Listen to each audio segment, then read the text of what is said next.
வணக்கம் நேயர்களே, இன்னைக்கு முக்கியமான செய்திகள் என்னங்கிறத ஷார்ட்டா பார்க்கலாம். ஃபர்ஸ்ட் நியூஸ், ஈரானுடைய சுப்ரீம் லீடர் நேரடியா அமெரிக்காவுக்கு ஒரு எச்சரிக்கையை விடுத்திருக்கார். என்ன அப்படின்னா, ஸ்ட்ராங்கஸ்ட் மிலிட்டரி ஃபோர்ஸ் கூட கீழே விழறதுக்கான வாய்ப்பு இருக்கு, மறந்துடாதீங்க அப்படின்னு சொல்லி அவர் ஒரு ட்வீட் ஒன்று பண்ணியிருக்காரு. ஸோ இது வந்து மிடில் ஈஸ்ட்ல டென்ஷனை ஆல்ரெடி ஒரு பீக்ல இருக்கக்கூடிய சுச்சுவேஷன்ல இதை இன்னும் ஜாஸ்தி பண்ணக்கூடிய ஒரு நிகழ்வாக தான் உலகமே இதை பார்க்குது. உலகத்தில் இருக்கக்கூடிய சக்தி வாய்ந்த இராணுவத்தை கூட ரொம்ப ஸ்ட்ராங்காக நாம் அடித்தோம்னா அவங்களால எழ முடியாமல் கூட போயிடலாம் அப்படின்றது தான் அவர் சொல்லக்கூடிய ஒரு முக்கியமான விஷயமா இருக்குது. இதில் மறைமுகமாக அவர் டொனால்ட் ட்ரம்ப்புடைய நிர்வாகத்தை தான் குறிப்பிடுறார் அப்படிங்கிறது தான் உலக நாடுகள் எடுத்துக்கொள்ளக்கூடிய ஒரு செய்தியாக இது இருக்குது. ஏன்னா 47 ஆண்டுகளா அமெரிக்கா இந்த இஸ்லாமிய குடியரசை அகற்ற முடியல, இனியும் முடியாது, அதுக்கு தான் இந்த அமெரிக்கா வந்து ட்ரை பண்ணிட்டே இருக்கு அப்படின்னு சொல்லி அயத்துல்லா கொமேனி சொல்லியிருந்திருக்காரு. அதுக்கு அவர் சொல்லக்கூடிய சில விஷயங்கள் பார்த்தீங்க அப்படின்னா, அமெரிக்காவுடைய வார்ஷிப்ஸை கொண்டு வந்து ஈரானுக்கு பக்கத்தில் நிறுத்தி எச்சரிக்கை விடுக்கிறது, பயமுறுத்துறது, இந்த மாதிரியான விஷயங்கள்லாம் பண்ணுறாங்க அப்படிங்கிறத நம்ம தொடர்ந்து பார்த்துட்டே இருக்கோம். பட் அதுக்கு ஈரானுடைய சுப்ரீம் லீடர் அயத்துல்லா கொமேனி சொல்லியிருக்கிறது என்ன அப்படின்னா, ஒரு போர்க்கப்பல் ஆபத்தானது தான், ஆனா அதை விட ஆபத்தான விஷயம் ஒன்று இருக்கு. அது என்னன்னா, அந்த போர்க்கப்பலையே அழிக்கக்கூடிய ஆயுதம் அந்த போர்க்கப்பலை விட ஆபத்தானது, அதை மறந்துடாதீங்க அப்படின்னு சொல்லி எச்சரிக்கை விடுக்கக்கூடிய ஒரு தொனியில இதை சொல்லியிருக்காரு. இது எல்லாத்துக்கும் பேஸ் வந்து அணு ஆயுதம் தான் அப்படின்னாலும், ஈரான் அணு ஆயுதத்தை உருவாக்குறதுக்கு நாங்கள் விடவே மாட்டோம் அப்படின்னு சொல்லி அமெரிக்கா தொடர்ந்து ஒரு பக்கம் சொல்லிட்டு இருந்தாலும், இன்னொரு பக்கம் ஈரான் வந்து ஈரானுடைய இந்த அணு திட்டம் அப்படிங்கிறது அமைதிக்கானது தான், நீங்க நினைக்கிற மாதிரி டிஸ்ட்ரக்டிவ் ஃபோர்ஸ் கிடையாது அப்படிங்கிறதையும் அவங்க தொடர்ந்து சொல்லிட்டே தான் இருக்காங்க. 1979ல ஈரானியன் ரெவல்யூஷனுக்கு அப்புறம் அமெரிக்கா ஈரானுடைய உறவு அப்படிங்கிறது ரொம்பவே மோசமடைஞ்சிருக்கு அப்படின்னு சொல்லி இப்போ நம்ம புரிஞ்சுக்க முடியுது. ஏறக்குறைய ஒரு 47 இயர்ஸ்க்கு அப்புறம் இந்த டென்ஷன்ஸ் அப்படிங்கிறது ரொம்ப பீக்குக்கு வரக்கூடிய ஒரு சிச்சுவேஷன் வந்திருக்கு அப்படின்னே நம்ம புரிஞ்சுக்கலாம்.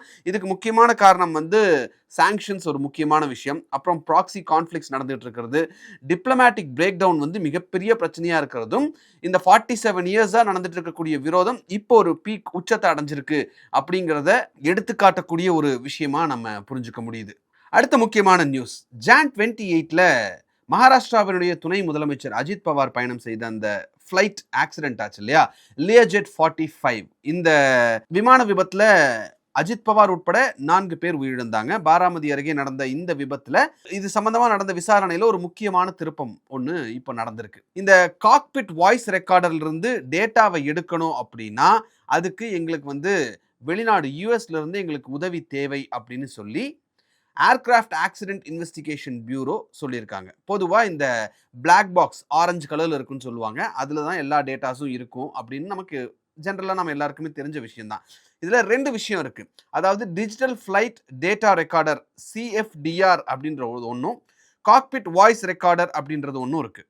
இந்த சிஎஃப்டிஆர் அப்படிங்கிறது ஃப்ளைட்டுடைய பேராமீட்டர்ஸ் எல்லாத்தையும் ரெக்கார்ட் பண்ணி வைக்கக்கூடிய ஒரு டிவைஸ். அதாவது ஃப்ளைட் என்ன ஸ்பீடில் இருந்தது, என்ன ஸ்பீடில் போயிட்டு இருந்தது, என்ன ஆல்டிடியூட்ல இருந்தது, அது போக இன்ஜினில் இருக்கக்கூடிய டேட்டாஸ், இன்ஜினில் எல்லாமே பர்ஃபெக்டாக ஒர்க் ஆகிட்டு இருந்ததா அப்படின்றது மாதிரியான இன்ஜினில் இருக்கக்கூடிய டேட்டாஸ் எல்லாத்தையும் ரெக்கார்ட் பண்ணக்கூடியது இந்த டிஜிட்டல் ஃப்ளைட் டேட்டா ரெக்கார்டர் அப்படின்ற ஒரு பார்ட்.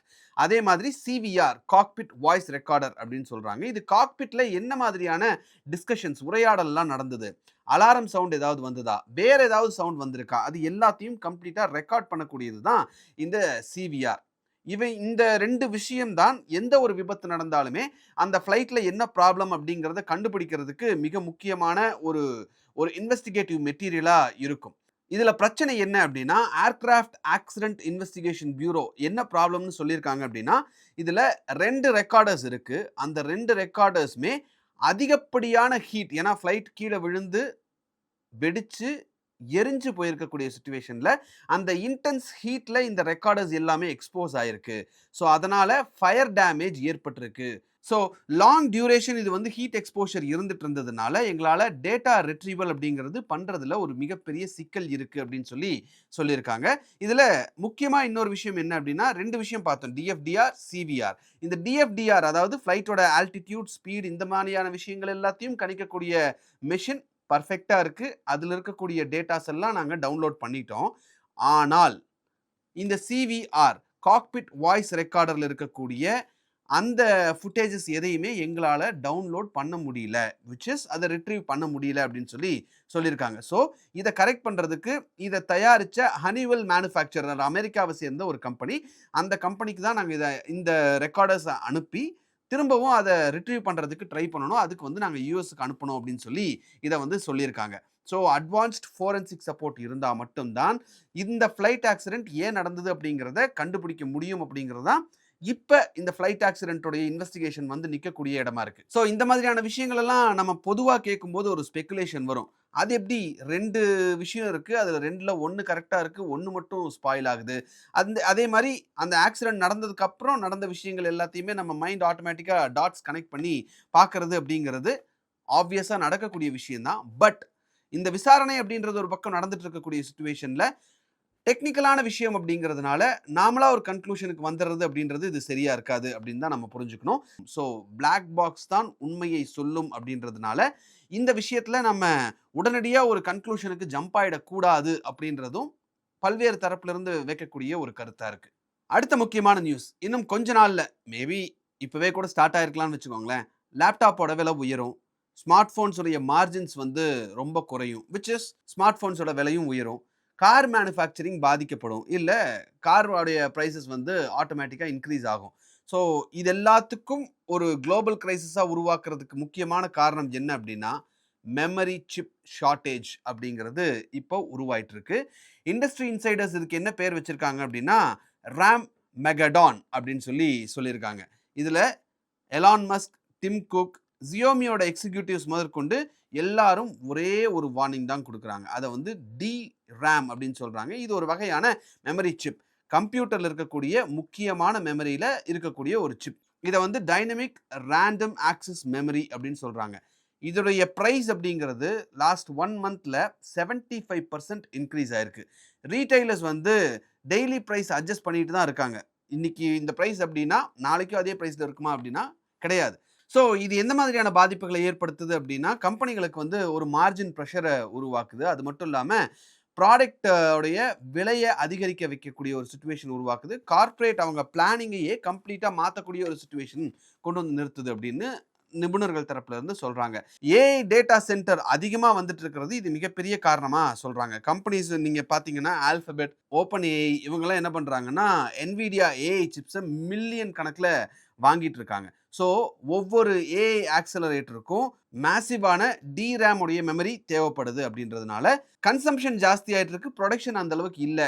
டிமாண்ட் சப்ளை கேப் ரொம்ப ஜாஸ்தி ஆகிட்டே இருக்கு அப்படிங்கிறதுனால ஒரு பக்கம் கன்சியூமர் எலக்ட்ரானிக் மேக்கர்ஸும் அவங்களுடைய நீடுக்கு தேவை அப்படின்னு வாங்கிட்டு இருக்காங்க. இன்னொரு பக்கம் ஏஐயோட கன்சம்ஷன் அப்படிங்கிறது ரொம்ப ஜாஸ்தியாக இருக்கக்கூடிய சுச்சுவேஷனில் இந்த ப்ரைஸ் ஹைக் அப்படிங்கிறது வந்திருக்கு.